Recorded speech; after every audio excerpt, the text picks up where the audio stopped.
Ladies and gentlemen, welcome to this week's episode of In the Corners. It is November 8th today, and today we got a very exciting episode ahead of us because if you stick around through the BCIHL update here, you get to see a exclusive interview with number 18 for the Vikes, Keenan Eddy. How are you doing today, Matt? Hey, Reese, I'm doing good. We had a good talk with Keenan. I'm fired up about that. He's got the leadership going that inspires me.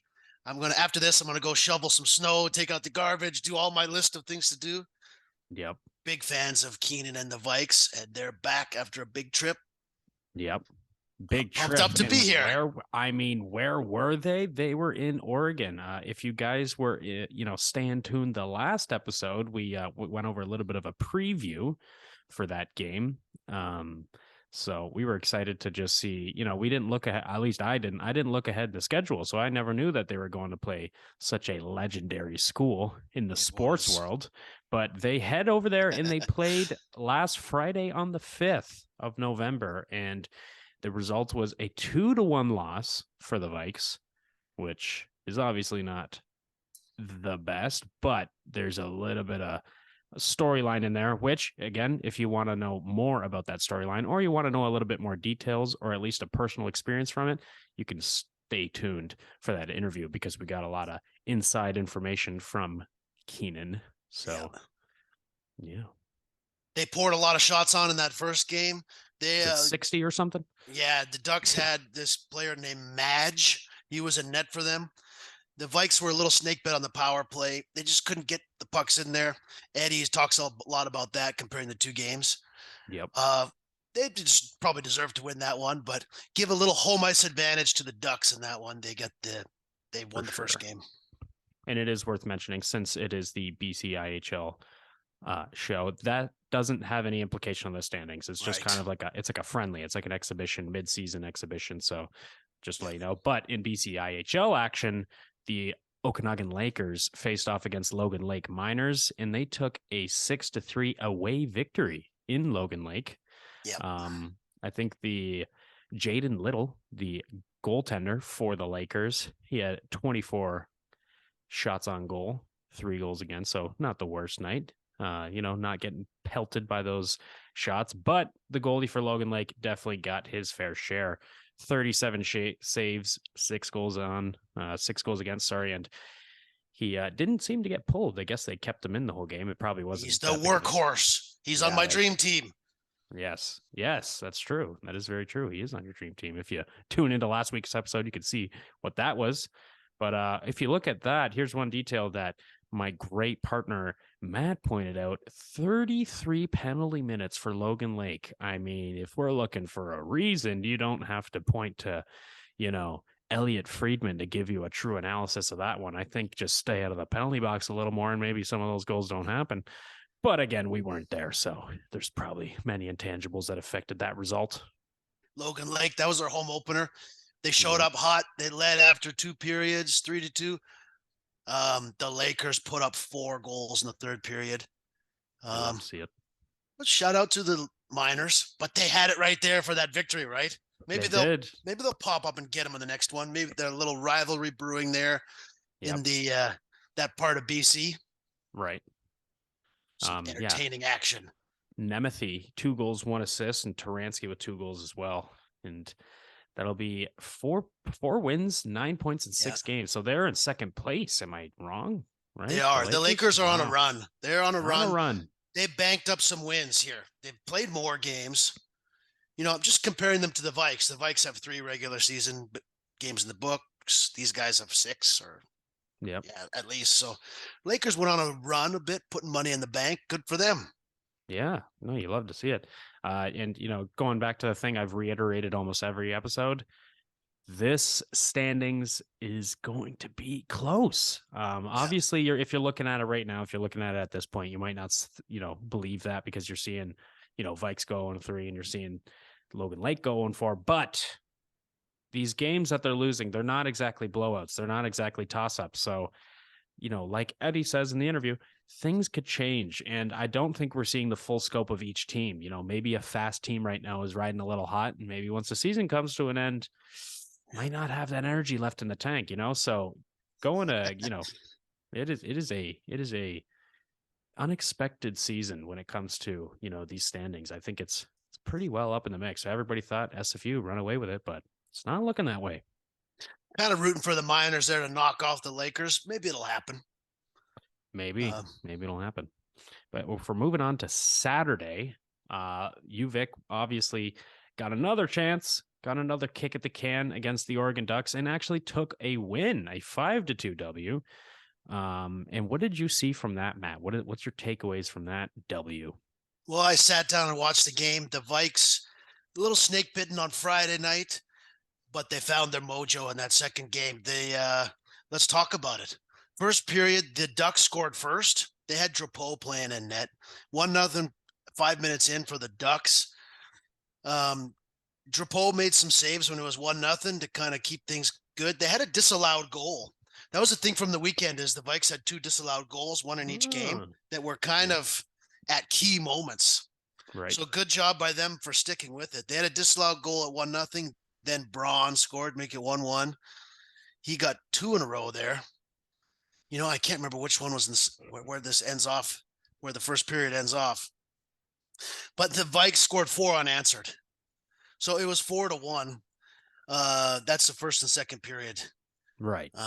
Together. It 1-1 after the first. Braun from Benger and Nolan. This game, they got some of the garbage goals we've been talking about. Braun's second one, that was a sweet one on the power play, a passing play. But that first one, it was just one where Benger threw it on, rebound, Braun put it in. Same with the Sweeney goal that was 3-1. That was kind of a junky goal off of the boards. Sweeney, Voss, and Eddy. Braun. Yep. Yeah, some of those guys, they were bashing around. They were okay. They were their identity was coming through. Beautiful. So Sweeney got the third goal and Spears made a 4-1. That was after 2 periods of play. You like to see that. Braun is on your dream team, someone you like his style. You're a big fan. Starting to show up. This could this might be the coming out party for Braun. This might be the first game, mid-season, and in my opinion, it couldn't come at a more perfect time. Halfway, getting to that halfway point of the season, we're seeing these players who, like Eddy mentioned in the interview, are super skilled, and all they got to do is kind of combine the intangibles of the team that, the veteran leadership kind of teach and pass down throughout that lineup. And then they could just put it together. They just need to have a little bit of room, to make some reads and to make some decisions. And I feel like we got to see what happens when they're able to do that. Connor Nolan with 3 assists, Braun with a 4-point night. He had a hattie and an assist. I mean, Braun could have had 6 goals because he scored the disallowed goal. He had a couple little breakaways. Wow. I got to hand it to you, Reese. You identified Braun as a sniper, and it's starting to see it. Yep. And you could see the creativity of guys like Connor Nolan and guys like Logan Spears. Like Spears, he's getting tighter and tighter on that faceoff dot. It could be a scary team. And that's a quote I pulled straight from that interview we just did. What I liked in the third period, the Ducks they made it 4-2. The Vikes took a couple penalties. So the Ducks had a chance to get back in it. Dayton Clark, the Victoria guy, he scored for Oregon. But Braun, his third goal, his hat trick goal, was a shorthanded goal. It was a forecheck. He stole it, came out of the corner, and he roofed it. That's really great. I mean, he's not only getting the hat trick, but he scores shorthanded. So the pucks were going in for them. They were rewarded for hard work. They killed penalties, and they were physical. I noticed that for me, Benger, Von Schonberg, he was more physical for sure. Gattenby was throwing it on the net, which resulted in a couple assists. Some of their defensive identity is starting to gel a bit with the physical play too. Eddy, Hermary was in there, Sweeney, Voss. Yep. Those guys took a couple penalties because they were hitting, I guess, in a different. The refs weren't used to it, I guess. Right. They call them penalties. You know what I mean, Reese? When It's you know what, a good comparison you can make is when the NHLers go to play in the Olympics. It's a different game. It's a different, set of rules, and it's the same rule book, but it's the same way that they approach the rule book, right? They look at everything different. How high sticks are called, how interference is called, how even boarding and hits from behind. They obviously put a little bit more emphasis in the Olympic Games, and I guess you can make that comparison similar to what we saw in Oregon, right? They're AJHL or something, age or ACH, or I don't even know. Yeah, I'm sorry. You got it the second time. Yeah, that one. You're onto something though with the refs. Yeah, no, 100%. And this culture. Is a long, right? Yeah. And this is a long-standing, university league, and not the longest standing, but it's been around long enough to where they've created an acceptance, and there's an expectation when it comes to the physicality of the game. So yeah, I think that you're definitely right about that observation. Probably calling penalties a little bit different over there. Yeah, there was good job by the leadership of the Vikes. Gatton beat. Hermurray was kind of chirping the refs too. I saw, not that that's a cool thing to do, except for it showed to me that they were mentally, physically invested in this game. Something that Keenan Eddy will tell you about. Right. After kind of a players meeting they had Friday night, the pretty goals versus the garbage goals. Right. I really like when they do that. Shout out to Benger. I'm having a bit of a regret that I didn't pick him for my dream team.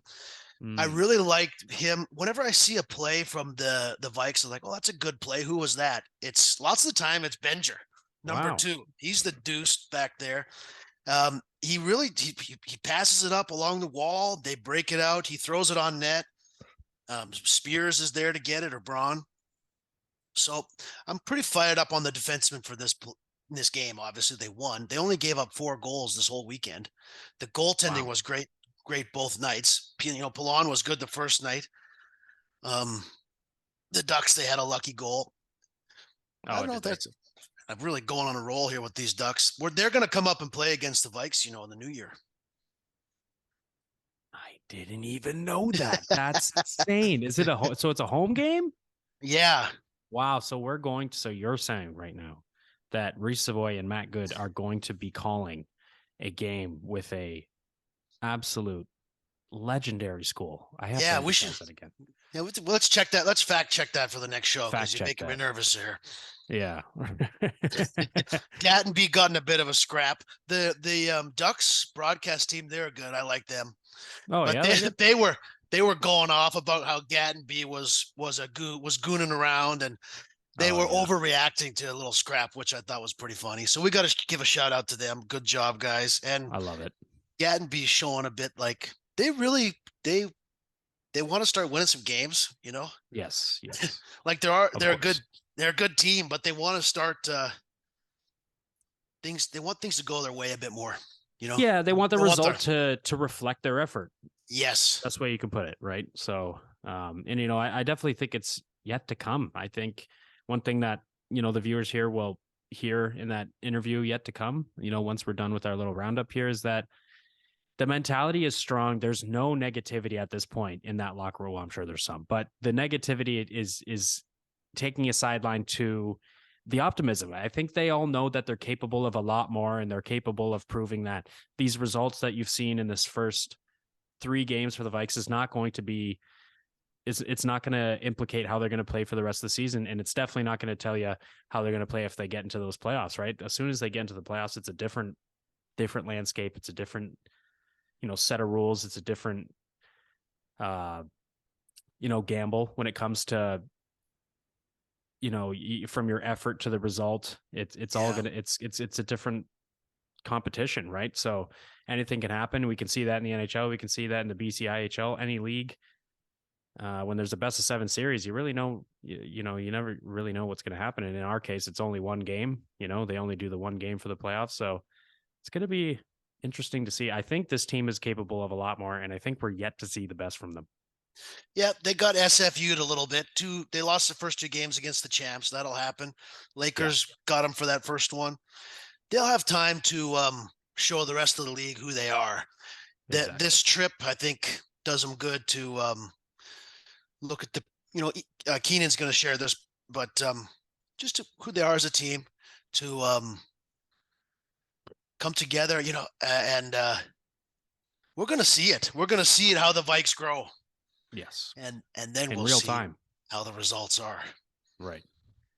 How about that for hard hitting analysis? Oh man, it's hard hitting, and Lots me of juggling my words like a 1920s circus act, But no, honestly, it's going to be an exciting season. There's lots to look forward to. And he did a great job down there at playing the Ducks, taking a win off of them. And yes, it was great. Yeah, I love to see it. Good goaltending too. Like a bit of something that not talked about from the weekend because of the hat trick by Braun.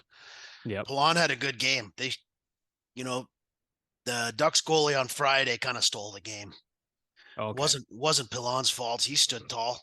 They had a lucky one go into. Pilon made a lot of saves. Good job by Drapeau too.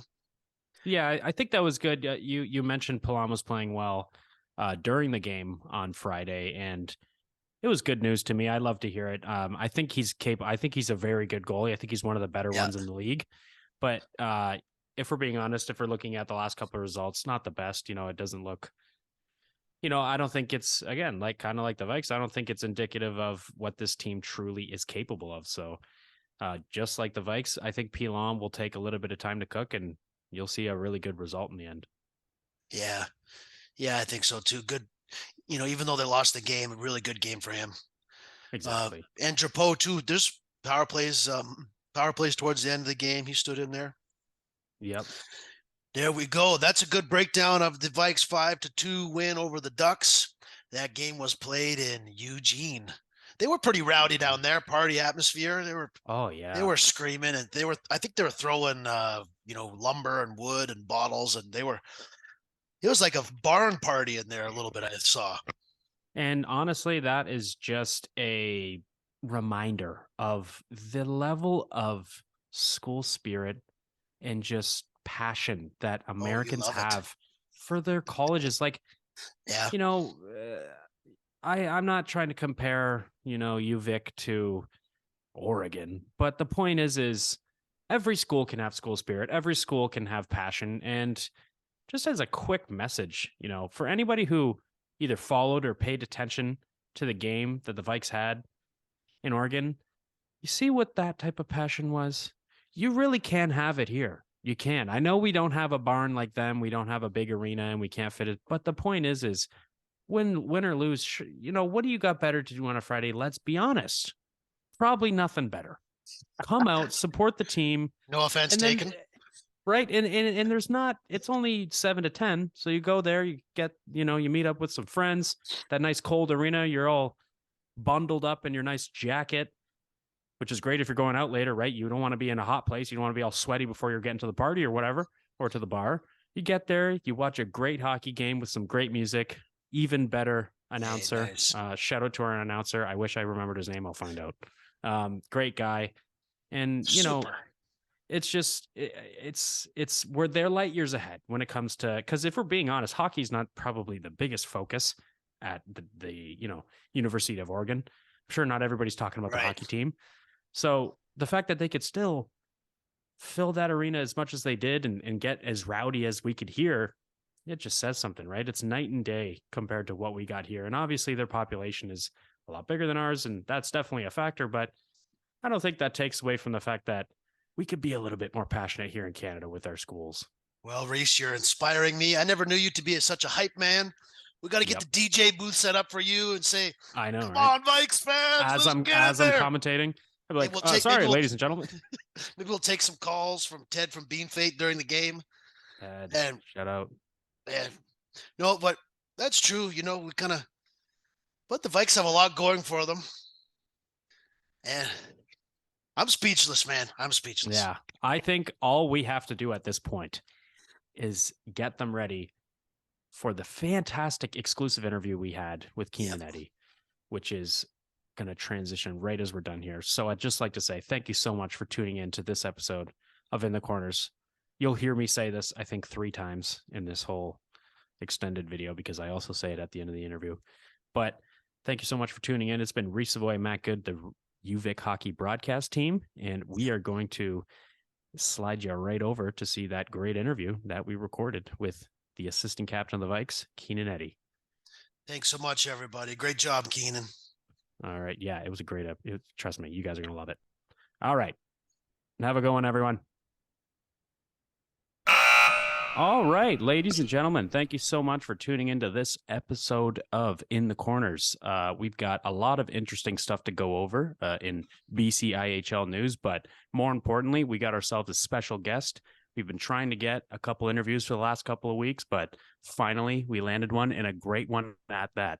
So, ladies and gentlemen, this is Keenan Eddy. Thank you so much for hopping on the program. Yeah, thanks for having me, guys. Beautiful. Nice. Right, well, assistant captain is here. Yeah, I mean, it's a big episode. We had one assistant captain and Dustin to go, and then we have another one tonight. And we just got to finish that with the captain eventually. You guys are working your way to Danny here, huh? Exactly. Working our way to Danny Gaddenby. I heard he's taking a big reading break, and he's going to do a lot of scrapping this week. Yeah, I could see that. Over to you, All right, Reese. well, right off the bat, it was an exciting time. I didn't expect it. I didn't look ahead in the season, but I saw that you guys were heading out to Oregon to play the Ducks. What was that like? It was, I really didn't know what to expect going into it, to be honest. I kind of knew that they were a club team just like us, but down in the States, obviously. It was their first year playing in the top division for club hockey in the States. So I really didn't know what to think as far as like what the environment was going to be like and stuff like that. I'd obviously seen like D3 hockey in the States before and Division 1 and everything like that. But as far as club hockey, this was kind of my first exposure. But I was really, really shocked and surprised, to be honest. Like the fan support they had, just kind of like the environment they've set up down there as far as like their support goes.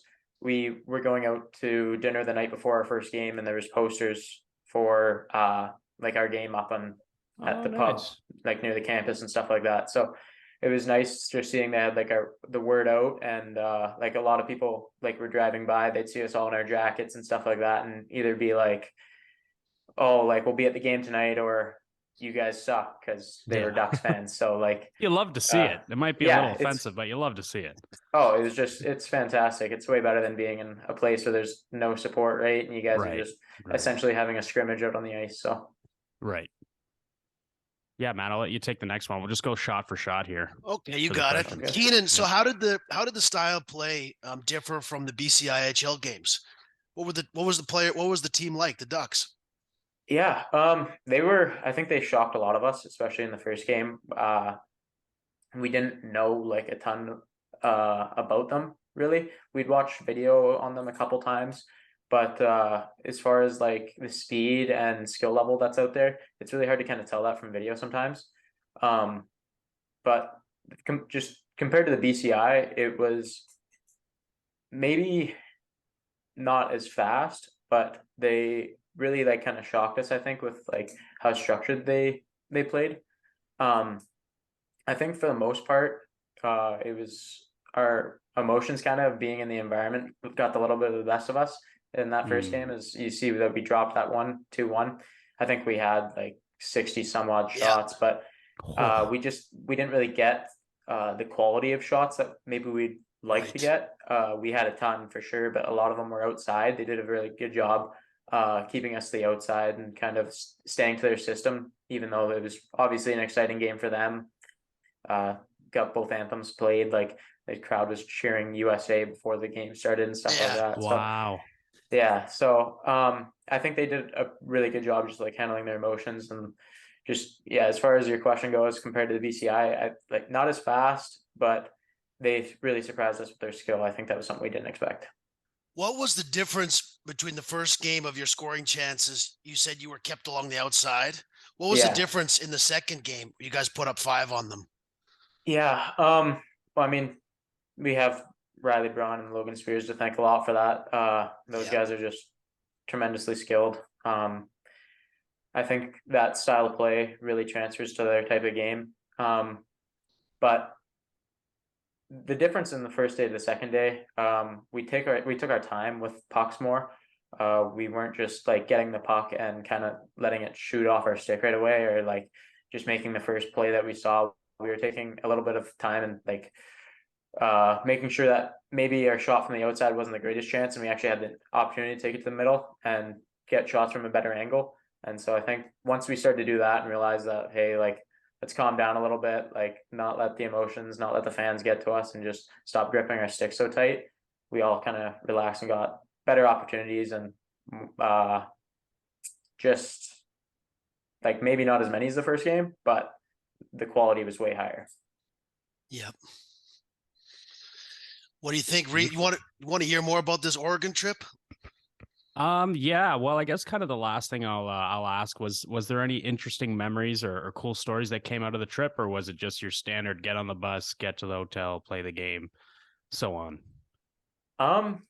Yeah, I mean, it's kind of different than any trip that we've been on so far this year or in my previous seasons played with the team.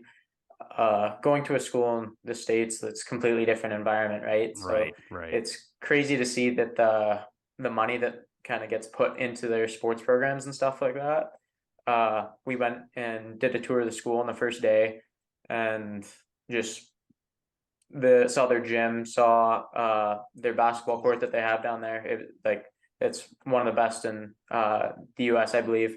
As far as like March Madness goes, I think they're usually a host city for March Madness. So it's just seeing that arena and just like kind of thinking about it as like the perspective of UVic, and having facilities like that would be like amazing. But yeah, just the trip itself, I think it was really good as far as bringing our team together. I'd say there was a lot more exposure to each other than we've ever really had before.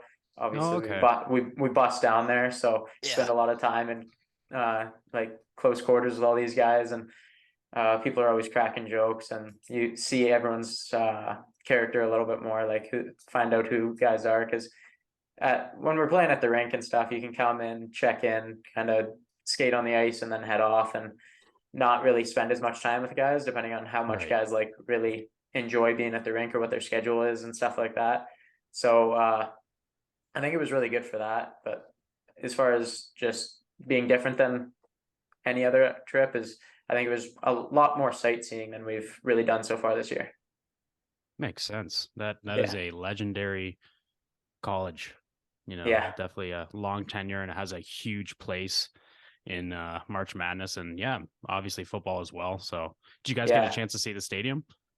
Unfortunately, we did not. That was something that a lot of us wanted to do. I think when we first saw that Oregon was on the schedule, we all pulled up the football schedule, hoping that maybe there was going to be a game on Saturday or something. Oh yeah. But they were out of town. But that's something that I regret not being able to see, but didn't really work into our schedule. Yeah. That'll be a future prospect. But I guess exactly. Matt, I'll let you take this right into some personal questions for you. We'll hop away from the Oregon trip and get into that. Sure. Keenan, I think we're interested to get to know you and your hockey journey and your academic journey. But I guess to start, like, where did you come from and how did you get into hockey, and what are some of your early hockey memories? I'm from Duncan, BC, so only 45 minutes from here. I didn't really have a choice growing up. It was my family was a big hockey family. I got a couple older brothers that played before me, and a younger brother that also played.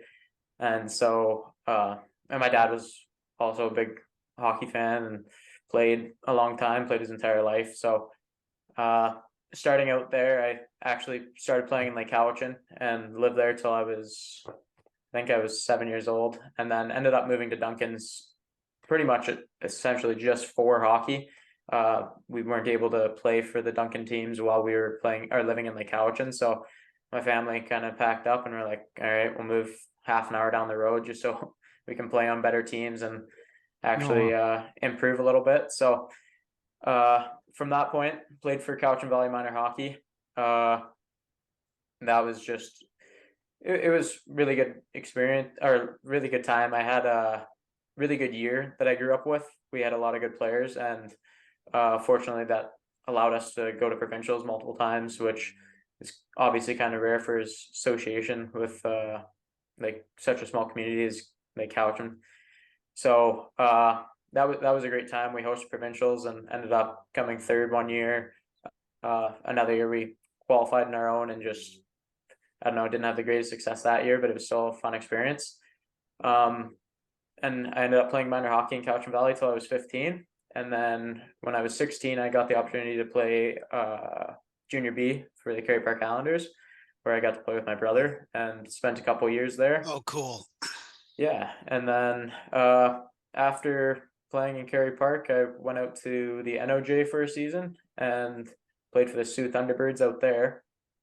And then ended up finishing my junior career with the Wellington Dukes of the OJHL.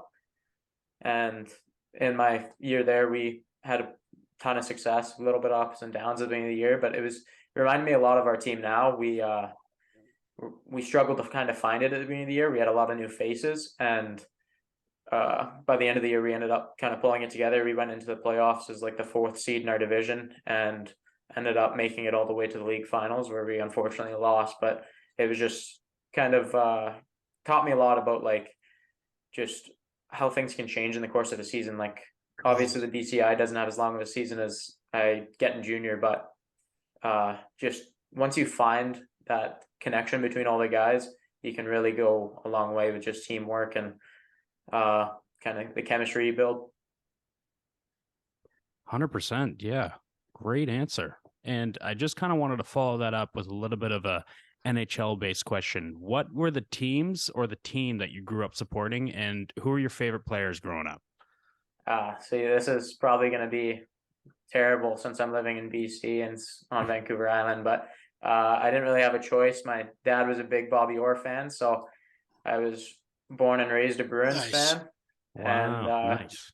Yeah, not a lot of options there. It was either you're a Bruins fan or nothing. So yeah, I was luckily became a Boston fan. Got to watch them win in 2011, and out of that, my favorite player is Brad Marchand, which obviously is not liked by a lot lot but I've heard of him. Yeah, people usually have, but yeah, I obviously try and let him like his style of play influence how I play a little bit. Cool. Right. Obviously, I haven't had the offensive success this year, but our entire team as a whole really hasn't had that yet. So no, yeah. But yeah, Bruins fan by birth, kind of. I was wondering about that because I've seen you play a few games and noticed a bit of edge starting to come to the surface. So yeah, that didn't totally surprise me that you love Marchand. Yeah. I'm curious about still staying in your upbringing. If you had a mentor or a guide, someone that made an impression on you and it gave you some advice, for hockey and for, life going into your school. Was there someone like that? Yeah, I mean, I've had so many great coaches over the years. It's crazy how much a coach can really impact you, especially when you're that young. Just teaching you how to be like a really good person and do the right things on the ice, but also off the ice. Like knowing that you'll have a lot of success in not just hockey, but in life if you're a good person. And so I could name every coach that I ever played for. But I think one person who really helped me out was actually not a coach at all. I was fortunate enough to have a brother who is just 3 years older than me. So he was kind of going through everything in hockey just a little bit before me and was able to kind of provide insight into kind of all the situations that I was going into. So he played in Cowichan before I got the opportunity to play in Cowichan. So I heard about it from him, and then he played major midget here in South Island, and I went to tryouts and didn't make the team, but like just having the comfortability of somebody like that played there before to like kind of explain to you what it was like and the environment and everything. And then, like I said, I got to play with him in Kerry Park, and that was a phenomenal experience. But just having him always be a couple steps ahead, I felt really made me comfortable whenever I was going into environments. Maybe I wasn't as nervous as some of the guys around me, and so that was somebody that I kind of like always looked up to. What's his name, Keenan? Lyndon Eddy. Oh, yeah. Nice, big shout out. That's a cool story, man. Yeah, nice. Okay, Reese, are you up here? We're doing pretty good in the interview so far, hey? Yeah. All right, You know what? I'm having a good These time. questions. Yeah, I was gonna say this is looking like a real NHL, interview. I mean, they tend to be pretty cookie cutter. They tend to remain the same. So, but Well, yeah, I'm seeing more creativity from Keenan Eddy than I've seen from a lot of NHL players. So just give you the most basic. I'm psyched to talk about the team too. Now that I know that Keenan's a Yes. scrapper, when our guest was right. Well, you could definitely tell, right? You could see firing him off the around the plexiglass. corners. Right. You could see it around the corners. You could see it, like you mentioned before, the offense hasn't been that hot.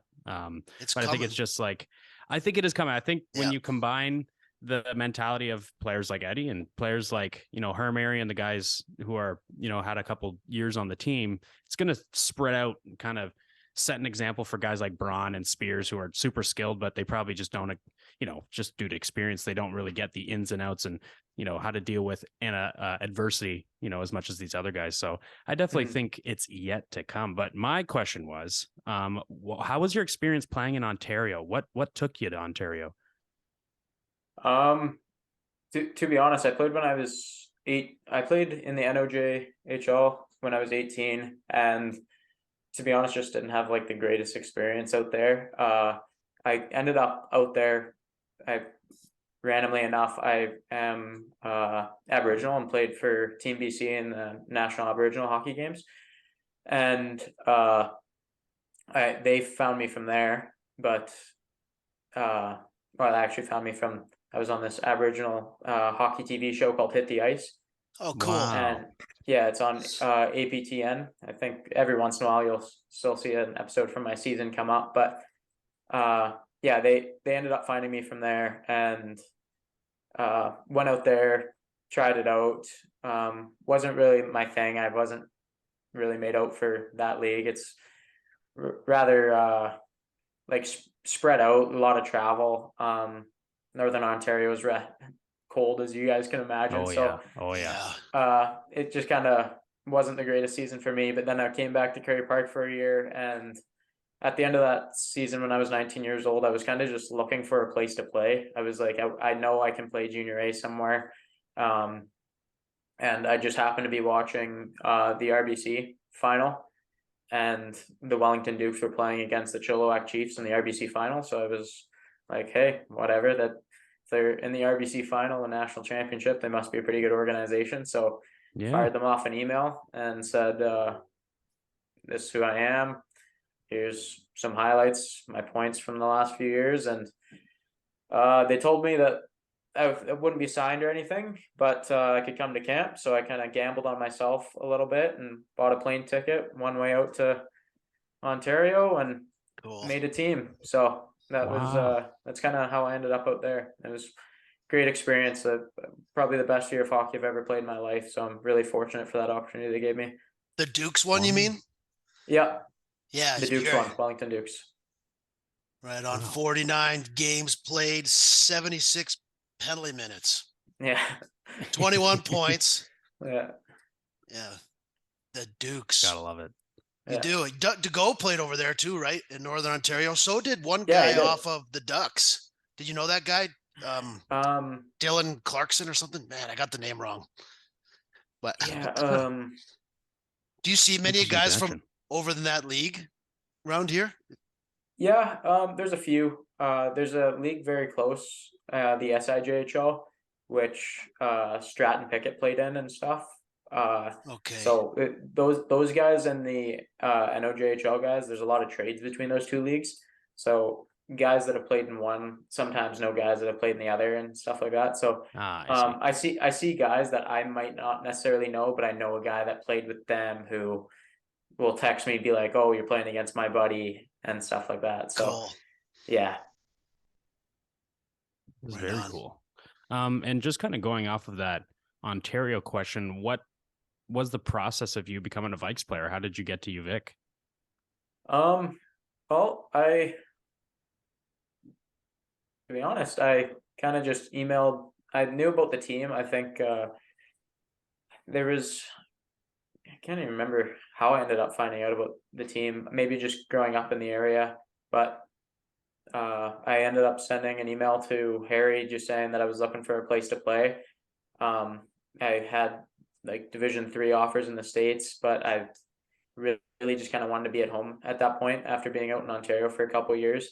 Right. My family and I are super close, and so the opportunity to come home and play hockey, and obviously the price of Canadian schools versus American schools Right. helped out a little bit. But yeah, I think the biggest thing for me was just the opportunity to be like with my family again. Like my dad, you guys have probably seen him at the games and not known who he was, but he's at every single game. He's been at every single one of my games that I've ever played at UVic for a home game. So yeah, I think the biggest thing was just family. But yeah, I fired off a email to Harry, and he said that they would watch me for the second half of the season when I was out in Wellington, and told me to come on down. So well, good thing you did. Good thing for us. For sure. What are you doing at school, Keenan? What program are you in, and how's it going? I'm in the business program at UVic. But at this point, it's essentially turned into accounting for me. I'm just doing all my prerequisites for the CPA program. And so I got about a year and a half left of school here, and then I'll start doing my CPA PEP program and hopefully be an accountant unless things go sideways. So can count up all Gattenby's penalty minutes. Yeah, exactly. Yeah. We're lucky you don't have Kenny Britton around anymore. I can count up all his. Yeah. Was he like that? Oh yeah, Kenny. Yeah. Kenny used to mix it up a little bit. So was that someone year, definitely like that? Last season was definitely that guy. Yeah. Yeah. Did you kind of take after him a bit, Keenan? Britton? I don't know. I think Kenny and I play a little bit of a different style. He's more of a in your face, like mix it up type of guy. Okay. I'm more of a person that's maybe gonna give you a shot when you're looking the other way. Not anything malicious or anything like that, but we love a little a poke in the back of the leg or something to just kind of annoy you. So right on. Smart. Well, let's turn our attention to this year's Vikes team, should we? Yeah. You're talking about some of the strengths you have. I'm kind of curious your relationship with the coach. Did they ask you to play a certain role in the team? Did they ask you to play a certain style? What are the expectations between you and the coach and the players? Yeah, I've known Alec for quite a while. He played hockey with my brother back in Major Midget when my brother would have been 16, Alec would have been 15, and I've kind of known of him since then. And then obviously he had his ton of success when he was playing. He got drafted to the NHL and stuff. So whenever somebody around here gets drafted, everyone kind of knows about it. So I knew Al a little bit before he took over the head coaching position when he was an assistant in my first year. But as far as conversations with him about kind of roles, I think we're all still kind of finding out where we fit in the lineup. We're looking for guys still to stand up and be those kind of offensive weapons. And until something like that kind of happens, right, it's kind of tough to tell a guy that, hey, like, we're more wanting you to just dump the puck in and kind of get on the bodies and stuff like that. Like, obviously our team as a whole, we are really working on being more responsible with pucks, and that's comes with it is just like getting pucks in and stuff when you need to. But as far as like actual conversations about who's going to be the fourth line, third line, like you can all kind of like feel it a little bit when you're in the lineup and they have the game day lineup and you kind of know what's expected of you. But we haven't really had conversations where we've kind of separated and been like, you guys are responsible for all the goals. You guys are just here to make sure that you're kind of creating momentum and stuff like that. But I think conversations like that will come as soon as kind of guys emerge into more of a distinct role. Cool. I was wondering about that. And just to follow up on that one, what do you see as some of your strengths that you bring to the team? So obviously you kind of went over, you said you try to model your game off of Brad Marchand a little bit, but What do you think this year, just with your experience and the type of personnel that's coming in this season with the freshmen? What do you think that Keenan Eddy brings to the lineup? I think in order for me to be successful and to contribute the most I can to the team, I just need to be one of the hardest working guys every single day. And if I can contribute offensively, that would be great. But if that doesn't end up coming along, just making sure that the younger guys that I know do have the ability to are confident enough, and let them know, like, hey, like I know guys can grip their sticks a little tight when you feel like there's a lot of pressure on you to score and stuff like that, but just like relax. You guys are good players. You're here for a reason. You've scored at other levels. So like, just be confident in who you are as a player and the decisions you're going to make on the ice. So I feel like leadership is like kind of a big thing that I need to bring in order for our team to be successful. And whether that's by actually talking to guys and pulling them aside and communicating with them and making sure that guys are all right and everyone's like doing all right with school and mental health and everything like that, but also just trying to lead by example and setting an expectation for how hard we need to work this year. Oh man, nice! You got me fired up. I'm ready to rock. Yeah, inspiring. Well, wish you good luck with that leadership. That's a great part. I noticed you highlighted kind of the well-being of your teammates too, because you want your friends to be healthy and having fun. And exactly. I'm quite moved by that. That's really nice. Well, you guys got your victory in Oregon there, and you needed that one. You schooled them pretty good. You poured a ton of shots on that first guy too in the first game. What's one thing that's starting to go good for the team that one aspect of the team game that you're looking for growth in, that's starting to come, that you're excited about? Yeah, I think after that first game we had in Oregon, we all really had a big discussion about what we're doing here, what's expected of us, what do we want for ourselves this season? Do we really want this to be something that we look back on as a wasted year? Or do we want to kind of take a step forward as a team and stop playing as like not wanting to get scored on for ourselves because it looks bad on us, but rather not wanting to get scored on because you owe it to the guy beside you, or you owe it to like the guy that sits across from you in the dressing room. Like, we need to start to play for each other. And I think on Saturday, you started to see that a whole lot more. Guys were making the right play rather than making the play that they felt would maybe look best upon them. And so as soon as we start to kind of play that selfless hockey, I think we'll be like a lot better going forward. Yeah, I agree with your take. I mean, obviously, I'm not on the ice out there performing with you We're guys. not? But one thing, we're a part of the team, but not in the same way.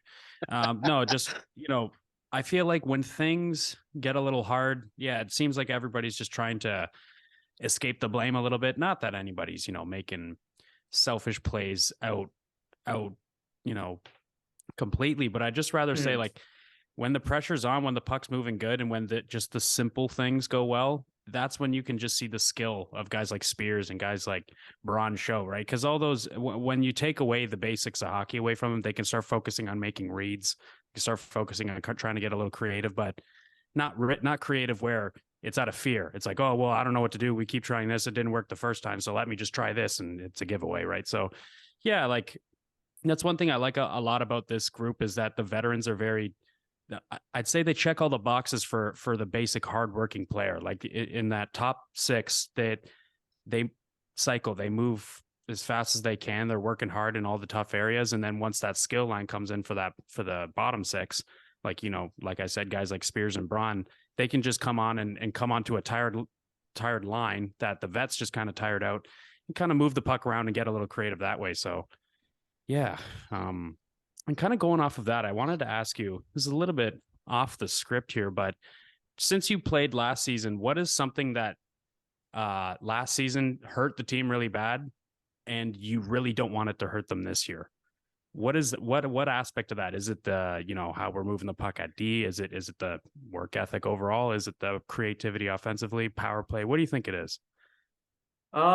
I actually didn't play last year. I played the year before that, but that's what that says on the stats sheet.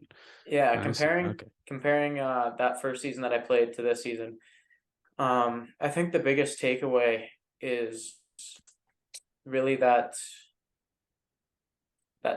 sense of like, if things are going wrong, don't let them spiral. I feel like in my first year, once we kind of had that feeling that, hey, this might not be our year, we had a bit of a culture problem that kind of spiraled out of control. And by the end of the year, it was a lot of like, oh, if we win, we win. If we don't, we're still gonna go out and have fun.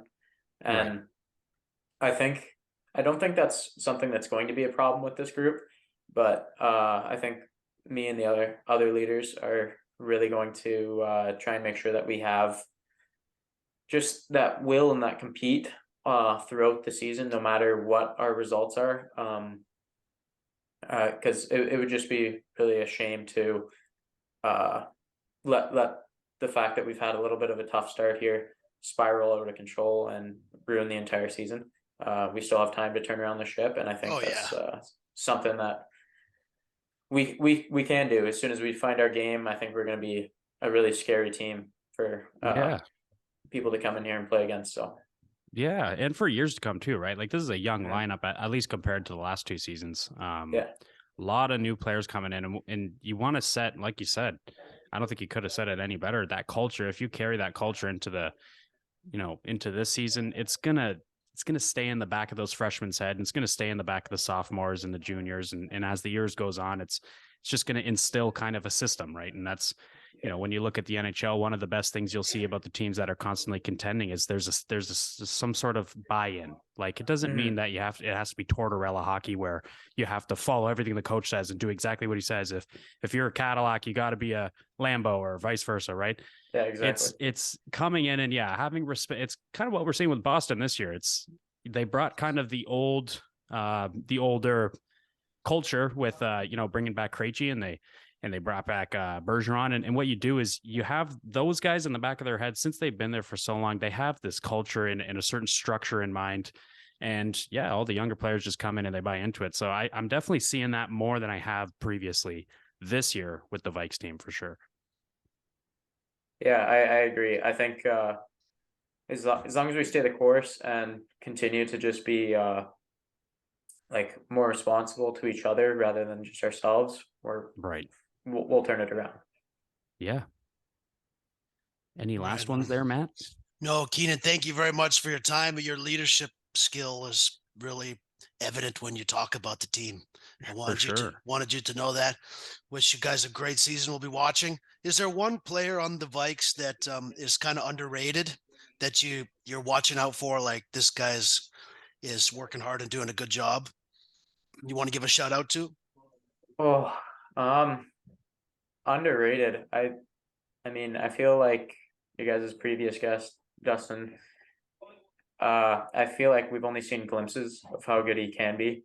When I played against him, when I played against him on Trinity, he was one of the best D-men in the league. He would put up points. He was tough to play against. Like me and him used to have battles when I was in first year. So I think he's a guy that's like, obviously, no matter what, like day in, day out, he's going to be one of our best D-men.